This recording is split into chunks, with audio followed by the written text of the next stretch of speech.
ഞാനിപ്പോൾ ഉള്ളത് പൊന്നമ്പുഴയിലാണ്. പൊന്നമ്പുഴയിൽ നമ്മുടെ രാജ്മ ചേച്ചി പൊതിച്ചോറ് വിൽക്കുന്നുണ്ട്. അതിൻ്റെ വിശേഷങ്ങളാണ് ഇന്നത്തെ വീഡിയോയിൽ പങ്കുവയ്ക്കുന്നത്.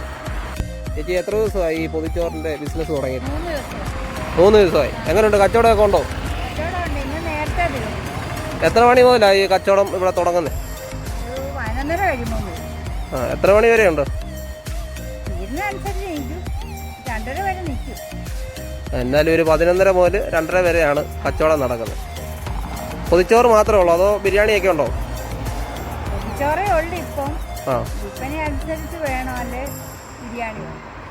എങ്ങനെ കച്ചവടമൊക്കെ ഉണ്ടോ? നല്ല രീതിയിലുണ്ടോ?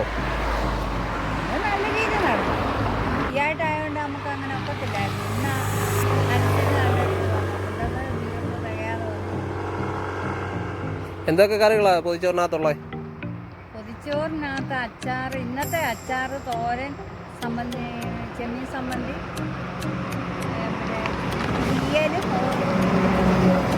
ഓരോ ദിവസം കറിക്ക് വ്യത്യാസം വന്നോണ്ടിരിക്കും. പച്ചമോരും ആവും, സാമ്പാറാവും. നമുക്ക് സ്ഥിരം ഒരു ദിവസം ഇന്ന കറി തന്നെ അങ്ങനെ പറയാൻ പറ്റില്ല. അങ്ങനെ പല പല കറികളുണ്ട്. പൊതിച്ചോറിന്റെ റേറ്റ് എങ്ങനെയാ? മീനില്ലാതെ 70 രൂപ, മീൻ കൂട്ടി 90. ഏതൊക്കെ മീനാ കൊടുക്കുന്നത്? മത്തിയാണ്. 2 ദിവസം കഷ്ണം മീൻ. മീനിൻ്റെ വിലയുടെ അനുസരിച്ച് മീനിൻ്റെ മാറ്റം വന്നു.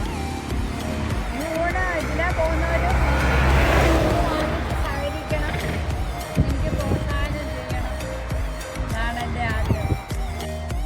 നമ്മുടെ സ്ഥലം പൊന്നമ്പുഴയാണ്. പൊന്നമ്പുഴയിലോട്ട് ചതുപ്പിലോട്ട് പോകുന്ന വഴിക്കാണ് ചേച്ചി പൊതിച്ചോറ് വിൽക്കുന്നത്. തീർച്ചയായിട്ടും ഇതിലെ പോകുന്ന ആളുകൾ ഓരോ പൊതിച്ചോറ് മേടിച്ച് ചേച്ചിയെ സഹായിക്കണമെന്ന് പറയുകയാണ്. 70 രൂപ മുതലാണ് പൊതിച്ചോറ് സ്റ്റാർട്ട് ചെയ്യുന്നത്. മീൻകറി കൂട്ടുകയാണെങ്കിൽ പിന്നെ റേറ്റ് കൂടും. അപ്പോൾ തീർച്ചയായിട്ടും ഈ വഴി പോകുന്നവർ ചേച്ചിയെ ഒന്ന് സഹായിക്കുക.